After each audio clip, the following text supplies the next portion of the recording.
नमस्कार, इस एक्सप्लेनर में आपका स्वागत है। आज हम सीधे एक ऐसी कंपनी के डीप डाइव में उतर रहे हैं जो पावर ईपीसी सेक्टर में तेजी से अपनी जगह बना रही है, विवियाना पावरटेक।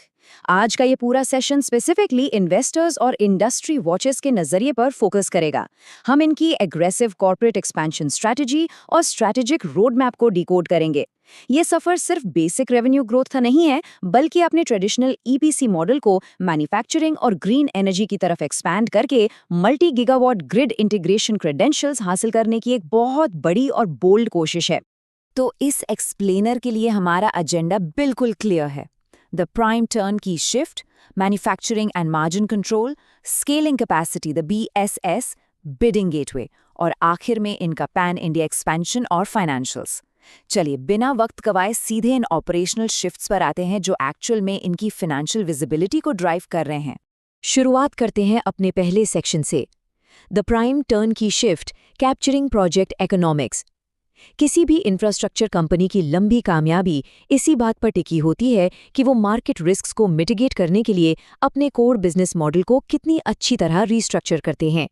अब जरा इस चार्ट पर ध्यान दीजिए। हाई वोल्टेज ट्रांसमिशन लाइंस और एक्स्ट्रा हाई वोल्टेज सबस्टेशंस जैसे मैसिव प्रोजेक्ट्स में ना मटेरियल प्रोक्योरमेंट का खर्चा actually total EPC project cost का करीब 75 से 80% होता है। 75 से 80%। एक इन्वेस्टर के पॉइंट ऑफ व्यू से अगर सोचें तो ये सप्लाई चेन का एक बहुत बड़ा हर्डल और मार्केट रिस्क है। अगर वेंडर्स ने थोड़ा सा भी डिले कर दिया या मटेरियल्स टाइम पर नहीं मिले तो पूरे प्रोजेक्ट की प्रॉफिटेबिलिटी वहीं खत्म हो सकती है। किसी भी इंडस्ट्री वॉचर के लिए इस रिस्क फैक्टर को समझना एब्सोल्युटली क्रूशियल है। और यहीं पर एक गेम चेंजिंग मूव आता है। इन्होंने डेलिबरेटली लो मार्जिन सब कॉन्ट्रैक्टिंग से खुद को दूर कर लिया है, जहां वेंडर डिपेंडेंसी बहुत ज्यादा होती थी। इसकी जगह अब इनका फोकस एक प्राइम टर्न की प्लेयर बनने पर है। मतलब डिजाइन से लेकर सप्लाई, इरेक्शन और कमिश्निंग तक सब कुछ एंड टू एंड खुद मैनेज करना। ये शिफ्ट डायरेक्टली उस मैसिव सप्लाई चेन रिस्क को काउंटर करता है और स्ट्रिक्ट मार्जिन कंट्रोल इंश्योर करता है। सीधे शब्दों में कहें तो ये कदम इन्हें प्रोजेक्ट के इकोनॉमिक्स को स्ट्रांगली कंट्रोल करने की ताकत देता है। ये शिफ्ट हमें ले आता है हमारे दूसरे सेक्शन पर, manufacturing and margin control, backward integration. आइए देखते हैं कि ये प्राइम कंट्रैक्टर मार्जिन्स सिर्फ पेपर पर ही नहीं बल्कि इंटरनल ऑपरेशंस के थ्रू एक्चुअली सिक्योर कैसे किए जा रहे हैं। इनका बैकवर्ड इंटीग्रेशन का फॉर्मूला बड़ा simple but yet highly effective है। इनकी एक 75% ओन्ड सब्सिडियरी है आर्श ट्रांसफॉर्मर्स। यहाँ ऑयल टाइप और ड्राई टाइप डिस्ट्रीब्यूशन ट्रांसफॉर्मर्स की इन हाउस मैन्युफैक्चरिंग की जाती है और ये प्रोडक्शन सीधे इनके अपने ईपीसी प्रोजेक्ट्स में फीड हो जाता है। इसका डायरेक्ट रिजल्ट, वेंडर डिपेंडेंसी में एक मैसिव ड्रॉप और कैश फ्लो में एक जबरदस्त इंप्रूवमेंट। ये ऑपरेशनल कंट्रोल को बेटर फाइनेंशियल्स में कन्वर्ट करने का एक टेक्स्ट बुक एग्जाम्पल है। अब बढ़ते हैं तीसरे सेक्शन की तरफ, scaling capacity and output, the FY27 targets. चलिए देखते हैं कि इंडिया की rapidly growing grid infrastructure demands को मीट करने के लिए इनके फ्यूचर मैन्युफैक्चरिंग प्लान्स क्या हैं। इन स्पेसिफिक वॉल्यूम और रेटिंग टारगेट्स पर जरूर गौर कीजिए। फाइनेंशियल ईयर 2026-27 तक अपनी रेटिंग कैपेबिलिटीज को 22.5 MVA तक ले जाना और आउटपुट को एग्रेसिवली 20,000 यूनिट्स पर एनम तक स्केल करना, ये सच में एक मैसिव एम्बिशन है। और सिर्फ वॉल्यूम ही नहीं, ये मॉडर्न अर्बन स्मार्ट ग्रिड्स को सपोर्ट करने के लिए इंटीग्रेटेड कॉम्पैक्ट सबस्टेशंस की इंजीनियरिंग और मैन्युफैक्चरिंग में भी ब्रांच आउट कर रहे हैं। ये बिल्कुल सही टाइम पर किया गया प्रोडक्ट डाइवर्सिफिकेशन है।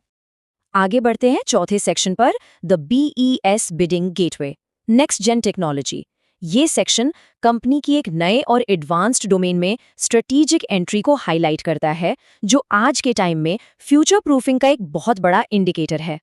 पहले एक टेक्निकल फाउंडेशन क्लियर कर लेते हैं। BES आखिर है क्या? BES यानी बैटरी एनर्जी स्टोरेज सिस्टम्स। देखिए, ये आपके घर के इन्वर्टर्स या सिंपल बैटरीज नहीं है। ये एक large scale grid resilience technology है। जैसे जैसे ग्रीन एनर्जी का शेयर हमारे ग्रिड में बढ़ रहा है, ग्रिड फ्लक्चुएशंस को हैंडल करने और मॉडर्न पावर स्टेबलाइजेशन मेंटेन करने के लिए ये सिस्टम्स लिटरली बैकबोन बन चुके हैं। पर इसमें सबसे इंटरेस्टिंग बात क्या है? विवियाना के लिए BSS सिर्फ एक नया प्रोडक्ट या सर्विस नहीं है। मैनेजमेंट इस अर्ली क्रेडेंशियल को एक स्ट्रेटेजिक गेटवे की तरह यूज कर रही है।